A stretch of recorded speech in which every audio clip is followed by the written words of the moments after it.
village chief, the father of the baptized daughter, became suddenly enraged and went after the missionaries, yelling at them, telling them that he was fed up with their Christian teachings. He then proceeded to execute both Father Vitoris and the 17-year-old Pedro Collingside.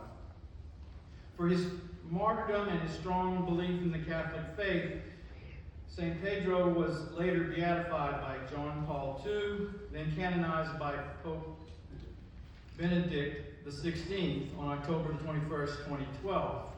And we celebrate St. Pedro's feast day on April the 2nd.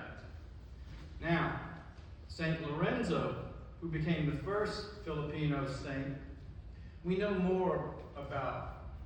He too, like St. Pedro, was martyred for his faith. Born of a Catholic family, St. Lorenzo worked for the local church in Manila.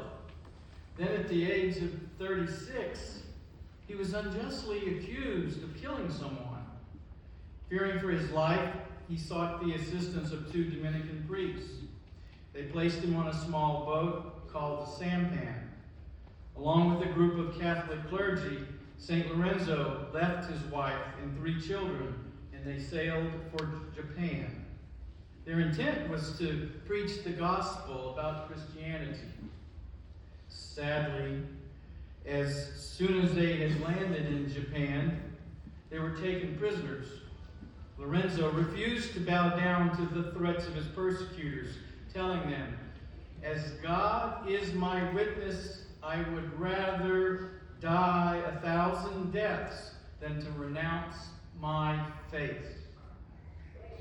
Lorenzo was then tortured for days, never renouncing his faith.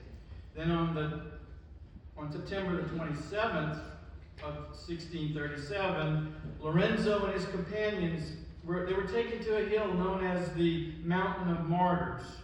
Here, Lorenzo's torture continued. He was finally questioned by the judge, and the judge demanded that Lorenzo renounce his faith.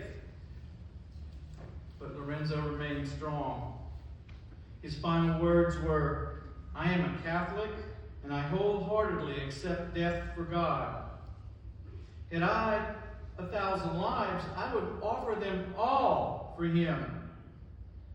Never shall I renounce my faith. You may kill me if that is what you want. To die for God, such is my will." Then on the 29th of September, after 2 more days of horrible torture, Lorenzo died. Lorenzo became the first Filipino saint when he was canonized by John Paul II on October 18th, 1987. Greater love has no man than this, that a man lay down his life for his friends. My friends, our Catholic Church is full of martyrs, with the greatest of all, Lord Jesus Christ.